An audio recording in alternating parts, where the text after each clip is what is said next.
ಪನ್ನೀರ್ ಕಾಜು ಮಸಾಲ ಯಾವ ರೀತಿ ಮಾಡೋದು ನೋಡೋಣ ಬನ್ನಿ. Hi friends, welcome to Mayu cooking ವಿಲೇಜ್ಗೆ ಸ್ವಾಗತ. ಇವತ್ತು ನಾವು ಮನೆಯಲ್ಲಿ ಸಿಂಪಲ್ಲಾಗಿ ರೆಸ್ಟೋರೆಂಟ್ ಸ್ಟೈಲ್ ಕಾಜು ಪನ್ನೀರ್ ಮಸಾಲ ಯಾವ ರೀತಿ ಮಾಡೋದು ನೋಡೋಣ ಬನ್ನಿ. ತುಂಬ ಸುಲಭವಾಗಿ ಮಾಡಿಕೊಳ್ಳಬಹುದು ಮತ್ತು ತುಂಬ ಟೇಸ್ಟಿಯಾಗಿ ಈ ರೆಸಿಪಿ ಬರುತ್ತದೆ. ಒಂದು ಸಲ ಮನೆಯಲ್ಲಿ ಟ್ರೈ ಮಾಡಿ ಹಾಗೂ ವಿಡಿಯೋ ಕೊನೆಯವರೆಗೂ ನೋಡಿ, ನಿಮಗೆ ಅರ್ಥವಾಗುತ್ತದೆ. ಮೊದಲು ಕಡೆಗೆ 2 ಸ್ಪೂನ್ ಎಣ್ಣೆಯನ್ನು ಹಾಕಿಕೊಳ್ಳಿ. ಎಣ್ಣೆ ಕಾದ ನಂತರ ಉದ್ದನೆ ಕಟ್ ಮಾಡಿರುವ 2 ಉಳ್ಳಾಗಡ್ಡಿಯನ್ನು ಹಾಕಿಕೊಳ್ಳಿ. ಈ ಮಸಾಲ ಗ್ರೇವಿಗೆ ಉಳ್ಳಾಗಡ್ಡಿ ಹಾಗೂ ಟೊಮಾಟೊ ಹಾಕುವುದರಿಂದ ಇದನ್ನು ಚೆನ್ನಾಗಿ ಫ್ರೈ ಮಾಡಿಕೊಳ್ಳಬೇಕು. ಉಳ್ಳಾಗಡ್ಡಿಯ ಹಸಿ ವಾಸನೆ ಹೋಗುವವರೆಗೂ ಚೆನ್ನಾಗಿ ಫ್ರೈ ಮಾಡಿಕೊಳ್ಳಿ.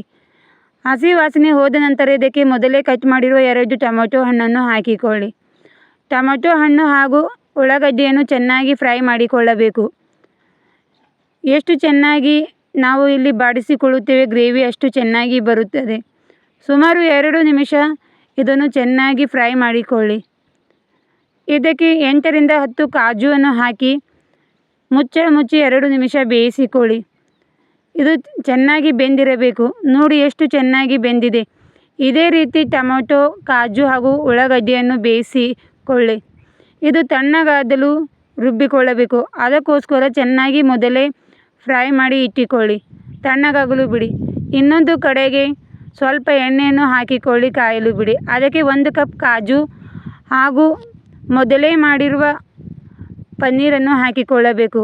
ನಾವು ಮನೆಯಲ್ಲಿ ಮಾಡುವುದರಿಂದ ತುಂಬ ಸಾಫ್ಟಾಗಿ ಪನ್ನೀರ್ ಬಂದಿರುತ್ತದೆ.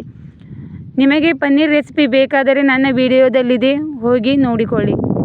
ನೋಡಿ, ಪನ್ನೀರ್ ಹಾಗೂ ಕಾಜುವನ್ನು ಚೆನ್ನಾಗಿ ಫ್ರೈ ಮಾಡಿಕೊಳ್ಳಿ.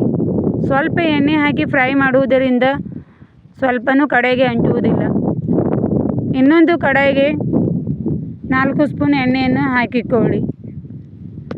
ಎಣ್ಣೆ ಕಾದ ನಂತರ ಇದಕ್ಕೆ ನಾವು ಮಸಾಲ, ಚಕ್ಕೆ, ಲವಂಗ, ಇಲೈಚಿ, ತೇಜ್ಪತ್ತ ಎಲ್ಲವನ್ನು ಹಾಕಿಕೊಳ್ಳಬೇಕು. ಅದಕ್ಕೋಸ್ಕರ ಸ್ವಲ್ಪ ಎಣ್ಣೆಯನ್ನು ಜಾಸ್ತಿ ಹಾಕಿಕೊಳ್ಳಿ.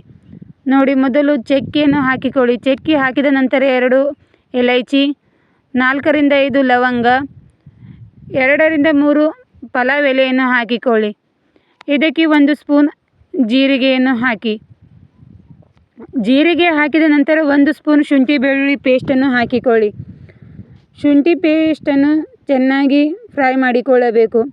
ಹಸಿ ವಾಸನೆ ಹೋಗುವವರೆಗೂ ಫ್ರೈ ಮಾಡಿಕೊಂಡರೆ ಸಾಕಾಗುತ್ತದೆ. ನೀವು ವಿಡಿಯೋ ಪೂರ್ತಿ ನೋಡಿ, ನಿಮಗೆ ಅರ್ಥವಾಗುತ್ತದೆ. ನೋಡಿ, ಇವಾಗ ಇದಕ್ಕೆ ಮೊದಲೇ ರುಬ್ಬಿಕೊಂಡಿರುವ ಟೊಮೆಟೊ, ಈರುಳ್ಳಿಯ ಪೇಸ್ಟನ್ನು ಹಾಕಿಕೊಳ್ಳಿ. ನೋಡಿ, ಮೇಲೆ ವಿಮಾನ ಹೋಗುವಕ್ಕೋಸ್ಕರ ಸ್ವಲ್ಪ ಆವಾಜ್ ಕ್ಲಿಯರ್ ಆಗಿ ಕೇಳು ಬರುತ್ತಿಲ್ಲ. ನೋಡಿ, ಹಸಿ ವಾಸನೆ ಹೋದ ನಂತರ ಇದನ್ನು ಚೆನ್ನಾಗಿ ಮಿಕ್ಸ್ ಮಾಡಿಕೊಳ್ಳಬೇಕು. ಈರುಳ್ಳಿ, ಟೊಮೆಟೊ ಹಸಿ ವಾಸನೆ ಹೋಗಿ ಎಣ್ಣೆ ಮೇಲೆ ಬರುವವರೆಗೂ ಚೆನ್ನಾಗಿ ಬಾಡಿಸಿಕೊಳ್ಳಿ. ನೋಡಿ, ಇಷ್ಟೊಂದು ಬಾಡಿಸಿಕೊಂಡರೆ ಸಾಕಾಗುತ್ತದೆ.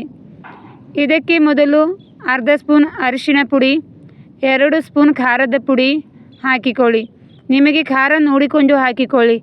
ನಿಮಗೆ ಖಾರ ಎಷ್ಟು ಬೇಕೋ ಅಷ್ಟು ಹಾಕಿಕೊಂಡರೂ ನಡೆಯುತ್ತದೆ.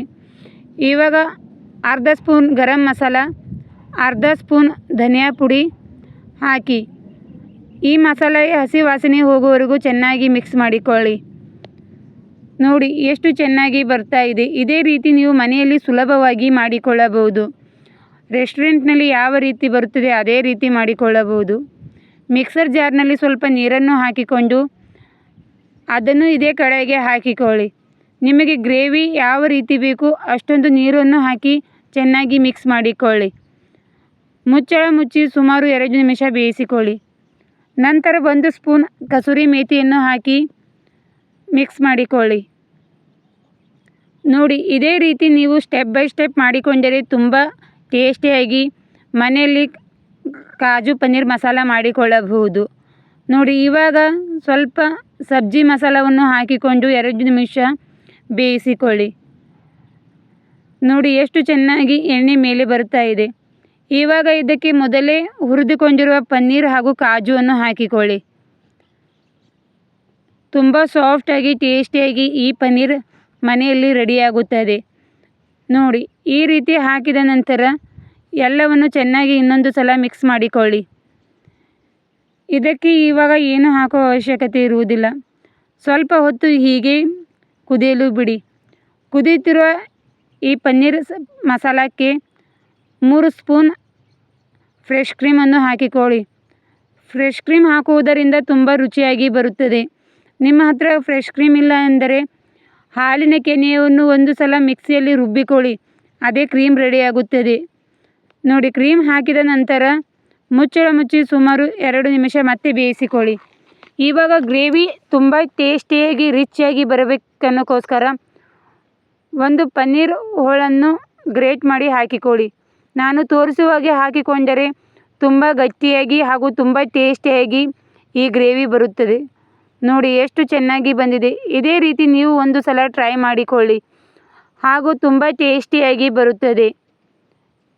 ಈ ಪನ್ನೀರ್ ರೆಸಿಪಿ ನಿಮಗೆ ಇಷ್ಟವಾದಲ್ಲಿ ಲೈಕ್ ಮಾಡಿ, ಫ್ರೆಂಡ್ಸ್ ಹಾಗೂ ಫ್ಯಾಮಿಲಿಗೆ ಶೇರ್ ಮಾಡಿ, ನನ್ನ ಚಾನೆಲ್ಗೆ ಸಬ್ಸ್ಕ್ರೈಬ್ ಆಗಿ.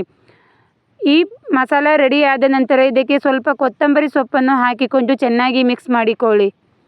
ಇದು ತಂದೂರಿ ರೋಟಿ, ರುಮಾಲಿ ರೋಟಿ, ಪರಾಟ, ನಾನ್ ಎಲ್ಲದರ ಜೊತೆನೂ ತುಂಬ ಟೇಸ್ಟಿಯಾಗಿರುತ್ತದೆ. ಒಂದು ಸಲ ಈ ರೀತಿ ಮಾಡಿಕೊಳ್ಳಿ. ನಿಮ್ಮ ಮಕ್ಕಳು ಹಾಗೂ ಮನೆಯವರು ತುಂಬ ಇಷ್ಟಪಡುತ್ತಾರೆ. ನನ್ನ ವಿಡಿಯೋ ನೋಡಿದ್ದಕ್ಕೆ ಥ್ಯಾಂಕ್ ಯು.